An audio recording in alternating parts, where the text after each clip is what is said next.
Okay. We are. Ooh, that water's good. We are heading in to meet the first oncologist. Welcome back to the journey, y'all. Almost didn't get here on time, but we made it. There's a lot of traffic. It was a really bad accident on the road coming up here, and it delayed my travels. So let me get myself inside.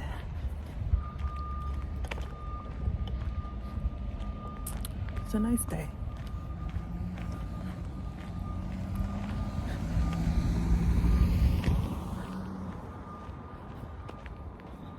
It's a nice day.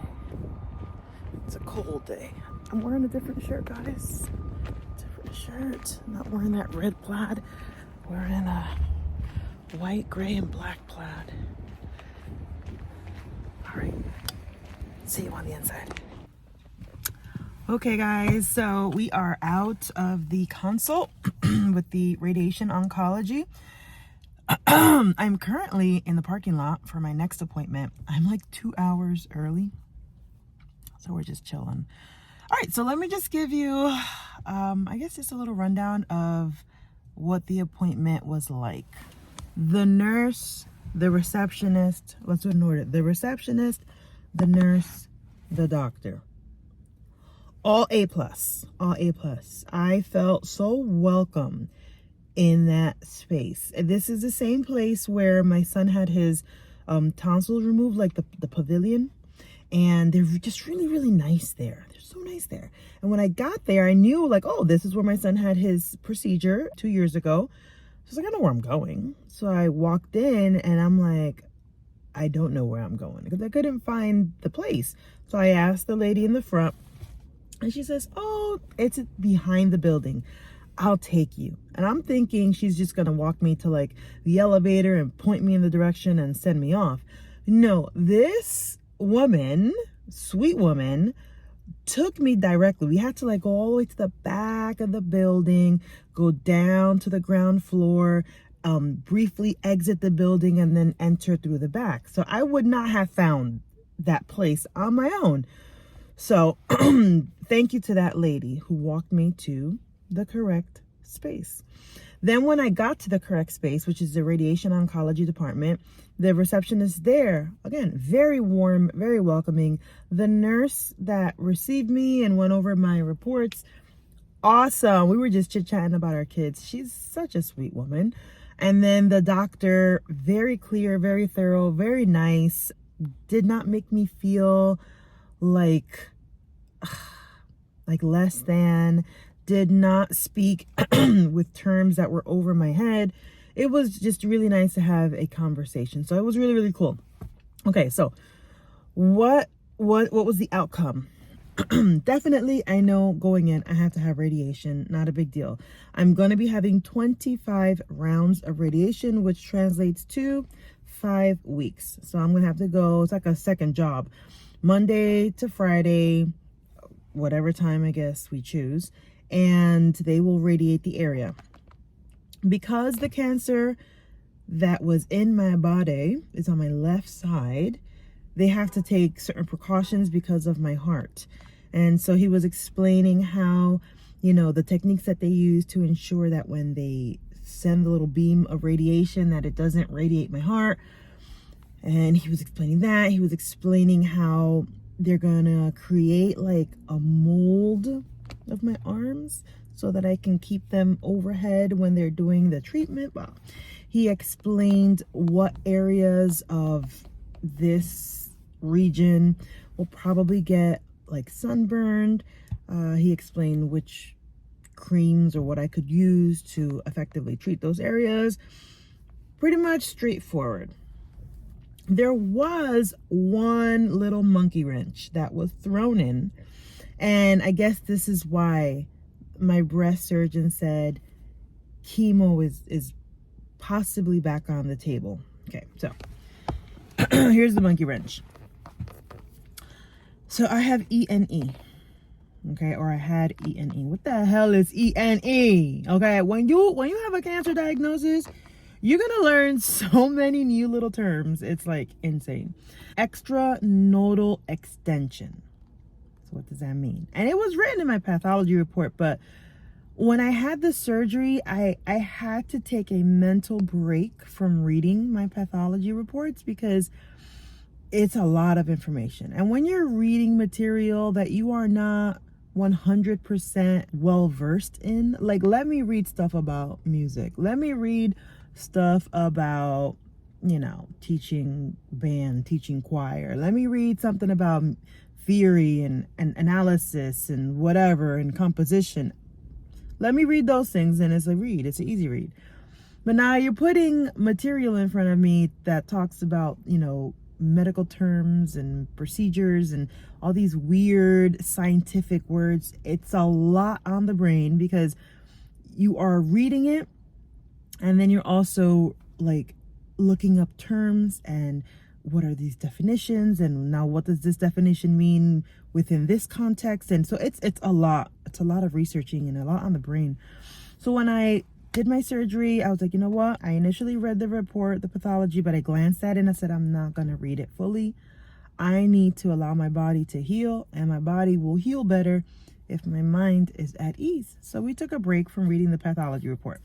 So when I went into the consult today, he explained to me that there was area of concern, and I'm like, what is he talking about?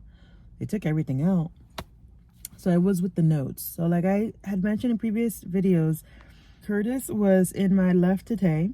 It was at 2 o'clock, about 13 centimeters from the nipple. So it was kind of like if this is the nipple, right? Let's imagine that's the nipple. It was like over here, okay? Like 12, 1, 2, whatever. And so they took out 2 nodes. Of the 2 nodes, only one had cancer cells in it. However, this is the wrench. You ready for it? That node had extranodal extension. What does that mean? A node is like a little bead, a little capsule, a little bean. And so when the cancer starts traveling through the lymphatic system and it gets into the node, like the nodes are connected with like little, like if I show you a picture, it's like a highway. It looks like these little beans connected by these little like lines or little tubes. So the cancer got into the first node and the node is encapsulated. But Curtis wanted to be extra. He wanted to be extra. And he was like, you know what? I'm not going to go through the little tunnel to the next node and spread that way. I'm going to bust through the node that I am already in. And I'm just going to spread myself into surrounding tissue. So that is what happened in my case. And apparently that is more aggressive. And because of that, and when they did the surgery and they took it out and they did the pathology, that's when chemo came right back on the table. So it didn't spread to, multiple nodes. It went to the first node, which is, hey, we got it. But when they took out the node was busted. It was like if this is the node, the node was probably like this, meaning that the cancer cells were starting to come out of it. They weren't encapsulated. They started coming out. So that means quite possibly there are probably microscopic cancer cells still inside of me as we speak, because it did not go through the lymphatic system. It busted and spread to whatever tissue is here. So I probably still have cancer inside of my axilla. So with that being said, he said, depending on what your doctor says tomorrow, your medical oncologist says tomorrow with regard to chemo, he says, if you don't have to do chemo, then we can schedule you next week, maybe in 2 weeks, to come get fitted for the mold and to do a whole mapping session and CAT scan. He says, if chemo is on the table, then you will do chemo first. And he goes, then that means that I won't be seeing you for a few months. And I'm like, a few months? Oh my gosh. So that just means that these tissue expanders, these breast expanders that I have inside of me, are going to be staying in me longer. So it is what it is. So, you know, for a moment, I wanted to like be all in my feels and like start crying. And I'm like, I have no tears that want to come out of me. That's a good thing. Okay. I was trying to cry, but my spirit was like, don't cry. Don't cry. You've cried enough. Like the season of you crying right now it's past. Right now, I'm in a season of, okay, whatever I got to do, I'm going to do it. Let's do it. Let's do it with joy. Let's do it with grace. Let's do it. And let's just get it done. So that's where I'm at. So I put on some music in the car. I went, got myself a coffee. Now I'm here sitting, waiting to get into my next appointment. And then tomorrow is when we find out if chemo is on the table. I have a feeling that I'm gonna have to do it. I have a feeling, an emotion. My sister's probably laughing if she's watching this. I have a feeling, an emotion. It's an inside joke if you watch Star Trek. So, right, it's Star Trek. A feeling, an emotion. Deanna? Okay, whatever. Correct me if I'm wrong, Seether, okay? But yeah, so I will, again, keep you posted. So I don't even know what I'm saying at this point, but yeah, okay. All right, that's what they're gonna use to expand me. Those are the syringes. Those are the needles. Hey guys, so we are interrupting our regularly scheduled programming to make a 9 p.m. run to the pharmacy because I just spent the last 3 hours of my life in the emergency room. And you're like, what the heck? Yeah, so I came home from my appointments and my daughter, I'm gonna lock my doors, y'all, because I don't be trusting the hood. My daughter had been sick since Monday. She was sent home from school early on Monday. My older daughter, because the little one don't go to school yet. She's too little and too cute. So the big one was sent home with a fever. Started at 99.5. Nurse let her hang out in the office. Checked her 15 minutes later. Went up to 99.7. And she called and said, hey, I gotta pick up the kid, blah, blah. So I picked up the kid, and let's just say that the fever kept going up and up and up and up and up. The highest the fever went was like 105. Like, I was like, what the heck? Gave her a cool shower, had her on Tylenol, lots of fluids, resting. And then, let me just see. I'm cutting my coupons, y'all, if you don't know what I'm doing. And then, remedy, sleep aids. Okay. And then I would check her periodically. And plus, because when she gets sick, her asthma starts acting up. I'm also on top of her little pulse ox, checking her oxygen levels. And they would drop, but nothing like emergency room status drop. So, for those of you that don't know, during 2020, we had to take our oldest daughter, co-host, to the ER because her oxygen level had dropped to like 30%. And just to give you some context, if your oxygen level drops to 89, run to the ER. She was at 30, so she had sepsis. It was a hot mess. So we took her to the ER, and she had flu. And what we learned, and we learned this when she was 5 months old, because it was the first time that she had like an issue with asthma, and it's that her asthma is brought on by viral infections. So when she gets a flu or like a RSV or stuff like that, you know, we have to keep an eye on her because she will end up in the PICU, and she has a few times. So I'm watching her and I'm like, oh my God, her fever's not breaking. It's coming down, going back up. So finally 8 o'clock, last night we gave her Tylenol and again, just constant ice water on her head. And thank you, Jesus, she slept through the night. When I checked her at about 3 o'clock in the morning, she was good. Her fever broke. She was doing a lot better. She woke up, my bad, y'all. She woke up early, in good spirits. I went, did my doctor's appointments that you saw that I was speaking about earlier today. And I came home, my sister was watching them, and she was just in great spirits. She had pizza with us, drank a lot of water, and she was, she was doing great. And then all of a sudden at the table, even my sister started noticing it, her eyes started getting heavy, like droopy. I'm like, Mommy, go rest. I always tell my kids, you have to rest. When you rest, when you sleep, your body heals. So now these guys are parked in the middle of the street and I cannot get to the pharmacy. Hello? So, whatchamacallit? I'm just waiting to pass. So, thank God. Oh, he's gonna park.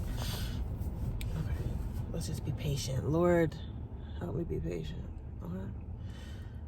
So whatchamacallit? So yeah, we noticed her eyes were getting droopy and she started looking like she was like getting tired. And I said, Mommy, you know what? Go sit on the couch and go rest. Because her thing was she just did not want to go back to her room because I had her quarantined in her room the whole day. I was like, we're not getting sick because of you, kiddo. So thankfully, she laid down on the couch. I let her sleep. And as soon as I sat down and I heard her breathing, I said, oh, something's wrong. And she's like, and I know that breath. That breath took us to the hospital 5 years ago. So I'm looking at her and I'll insert a picture so you can kind of see her video. So you can see what her labored breathing looks like. And I was like, oh snap. So I said, okay, let's go do an albuterol treatment. So we did a double albuterol treatment.